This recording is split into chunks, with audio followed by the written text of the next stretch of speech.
Hello, good morning everyone. Welcome to a new week of biology, the final week that we're going to be talking about plants. Ipo is here with me, helping again with the lesson, as it was a total success the other day.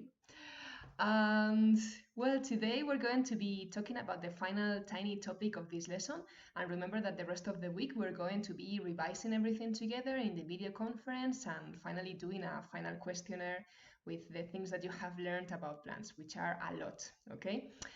I think that you're going to like today's lesson because normally I think that you believe that plants are kind of boring, that they're just there in nature, attached to the ground, doing photosynthesis, and that they do anything special.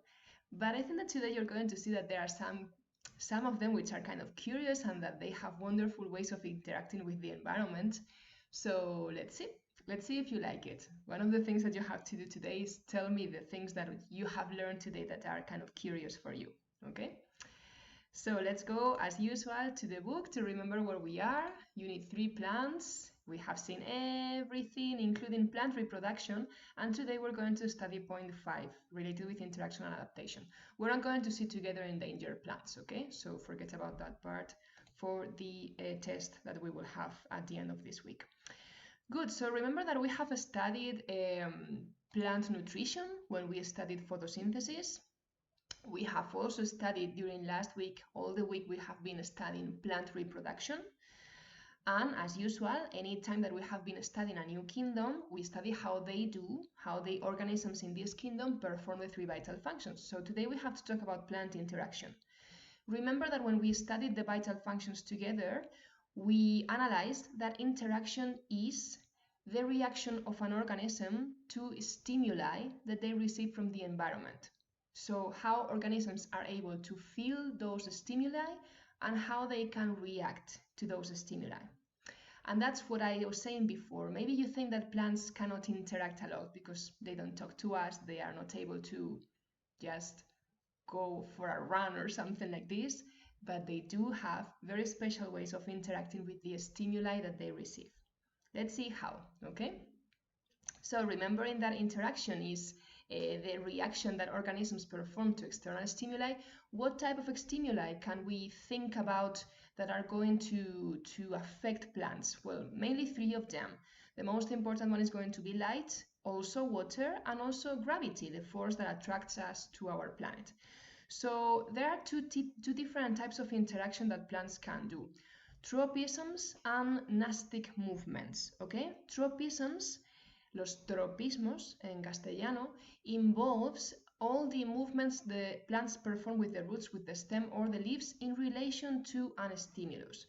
So they can be positive or negative. When they are positive tropisms, cuando los tropismos son positivos, that means that the plants are going to react looking for the stimulus itself. And when they are negative, it means that they are going to go the other way. Okay, like if they were trying to hide in or running away from something. Okay, so tropisms, remember, movements of plants in reaction to a stimulus. Let's see some examples. The 3 main examples are the ones called phototropism, el fototropismo, hydrotropism, hidrotropismo, and gravitropism, el gravitropismo. So if you think about it, you know that I always like to analyze the words that we use, these scientific terms. Photo means light. So this phototropism means that plants are going to go to or away from a source of light. So they move because of light. Hydrotropism, hydro means water. So in this case, plants are going to grow to or away from a source of water. And finally, gravitropism means that plants are going to grow with or against the force of gravity. Let's see some examples.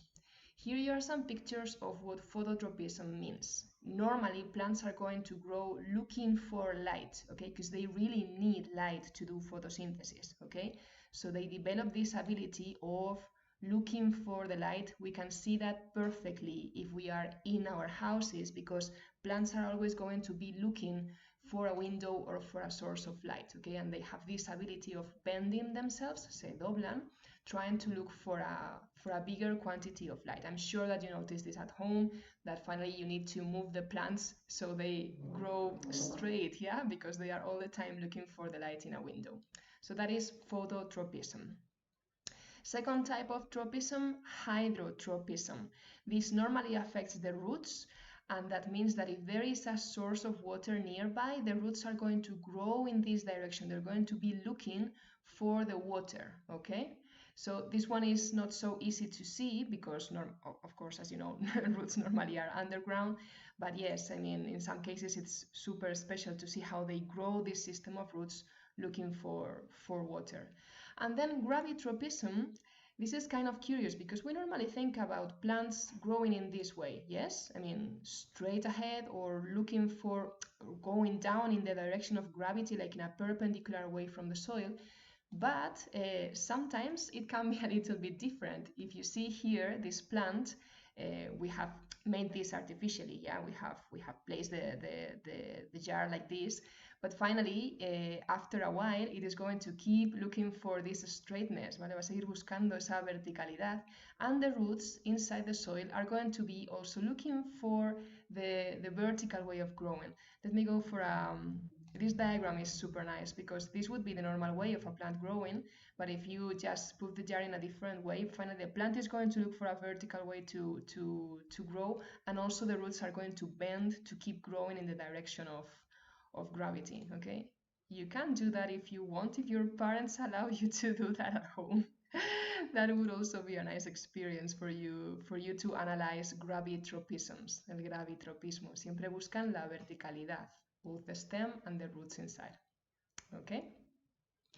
Good. So this is how they react to stimuli, but they can also have other type of movements which are not really connected to a stimulus. Okay? In that case, we call them nastic movements. Los llamamos nastias en castellano.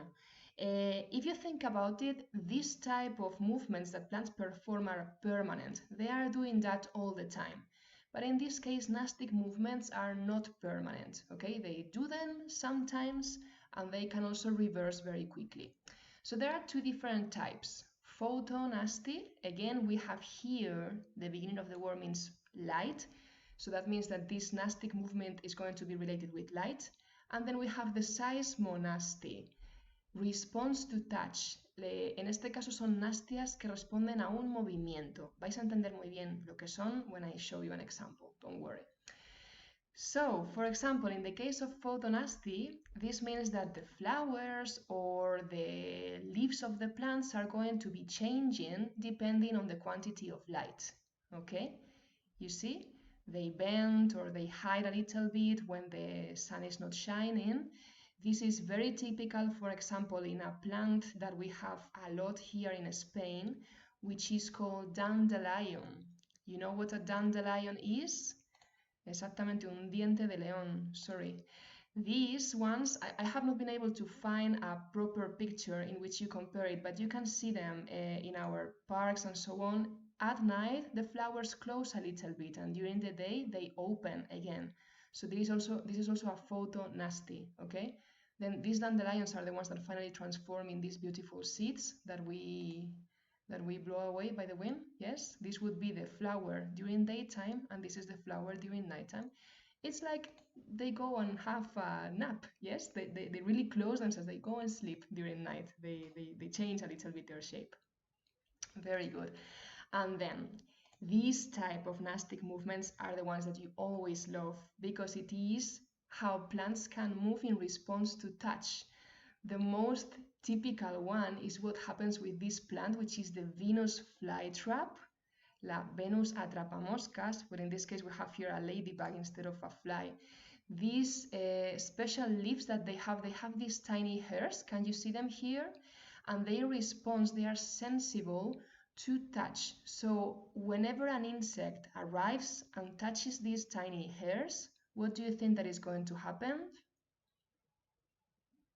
Boop, they close. So this is a movement performed in response to touch, okay? Whenever they feel that these tiny hairs are are touched by an insect, in this case, they close their leaves. We will see later why.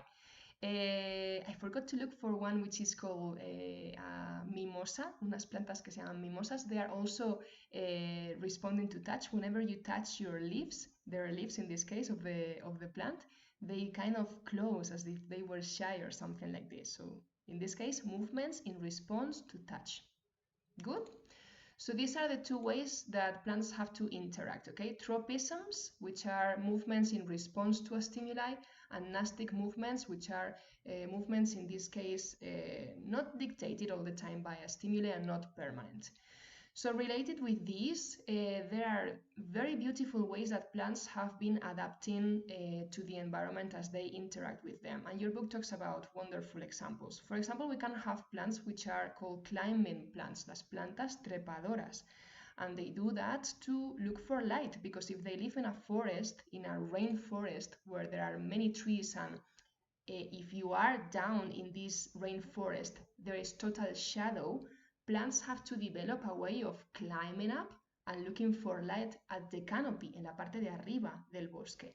So the most typical example of these are liana vines, las lianas, yes, that for sure you will know, because these are these wonderful examples of climbing plants that are going to climb up other trees, such as here you see, to try to finally look for light in the upper part of the trees, okay? Climbing plants, las plantas trepadoras.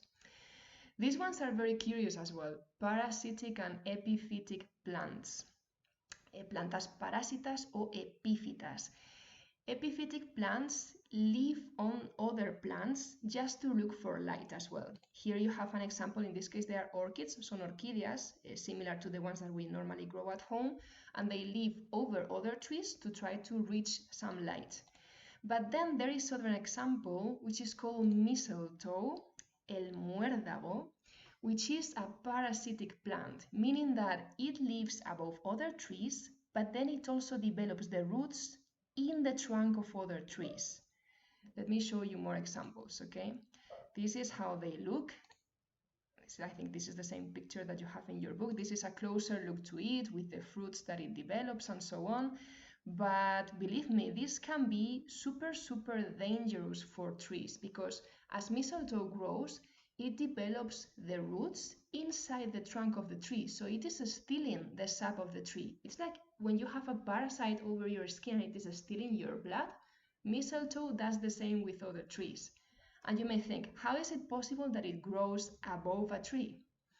Well, it is related with birds that eat the fruits of mistletoe, and then they go to a tree, they make some poo, and as they place the poo, in this case with the seed of mistletoe, over a branch or the trunk of the tree, mistletoe seeds are going to germinate there. Remember that we were talking last week about seeds dissemination by animals.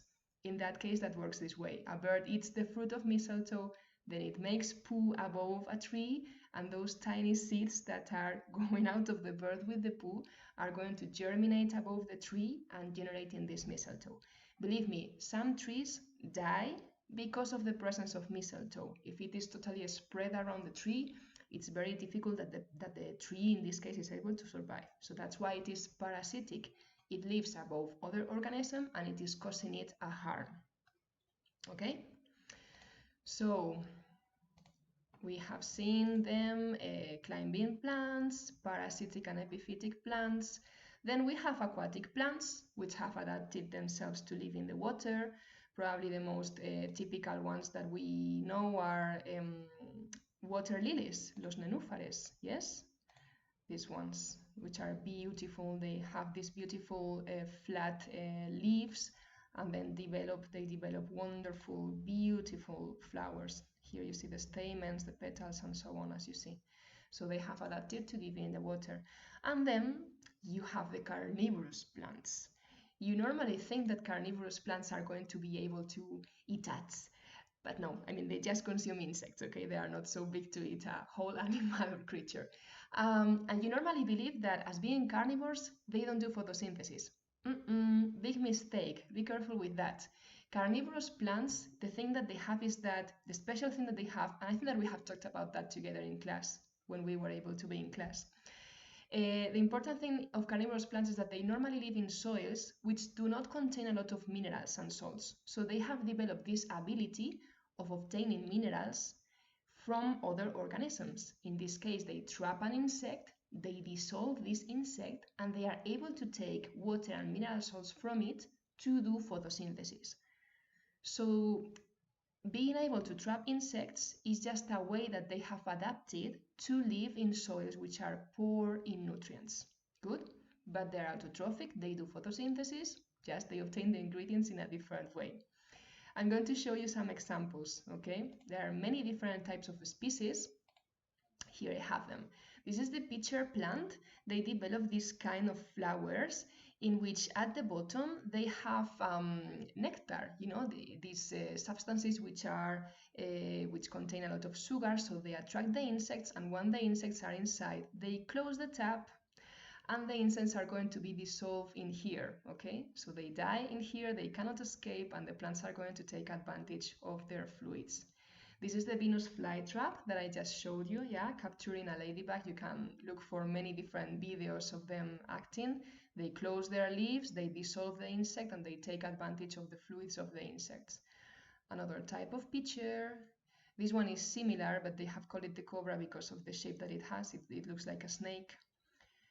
Then we have, this is another type of pitcher. Again, they close the flower and the insects are inside. This one is this one is the Australian sand dew, but we also have this one in Spain. Lo llamamos el rocío de sol. Let me look for a picture of this one. This is how they look, or they can be sometimes a little bit more elongated.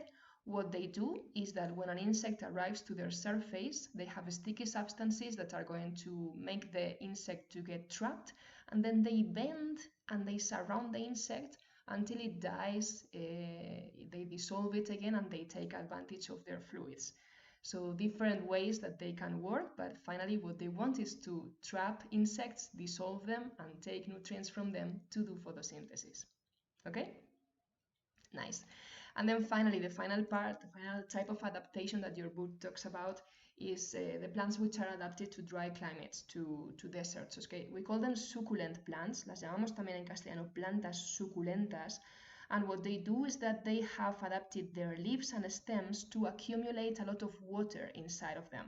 Okay, this is what cacti do, or for example, here you have in your book the example of aloe vera, which we use a lot to make perfumes, to do, I mean, many different types of cosmetics there. They have really good properties for our skin. So as they don't have easy access to water, they have developed this ability of having the water or store the water inside their leaves or inside their stems. So what do you think? I think it is kind of interesting, yeah? All this world of plants. They can do much more things, many more things than the ones that we normally think that they can do. So I hope that you have enjoyed this lesson.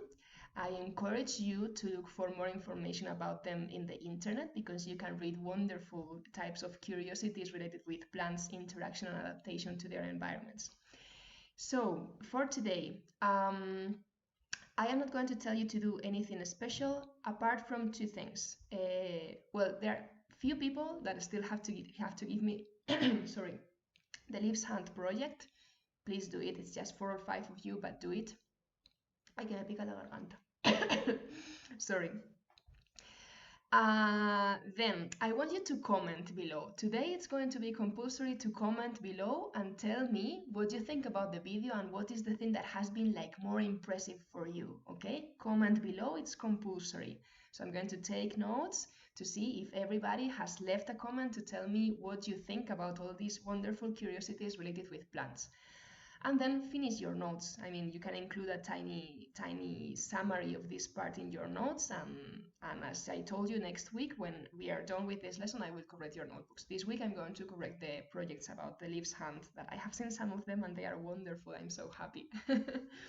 So for today, video with this final part of the lesson, comment below with the most impressive things for you and finish your notes. I'm not going to tell you to do anything else during this week because I prefer that you revise the lesson quietly, that you prepare questions and things and curiosities for our video conference together, and that you are a little bit ready to do the final questionnaire or test or however you want to call it that you always do in a wonderful way. Okay? I think this is the longest of the videos. Well, more or less 20 minutes. I normally arrive to these 20 minutes, so it's nice. I hope that you liked it, guys. I'm happy to talk to you as usual. I wish you a very happy week. I'm here for you as usual, and Ipo as well. Yeah, we'll keep in touch. We'll keep in touch during these days, and we'll see each other faces on Wednesday with Primero C and on Thursday with Primero D. Okay? Mwah. Super big kiss. Bye bye.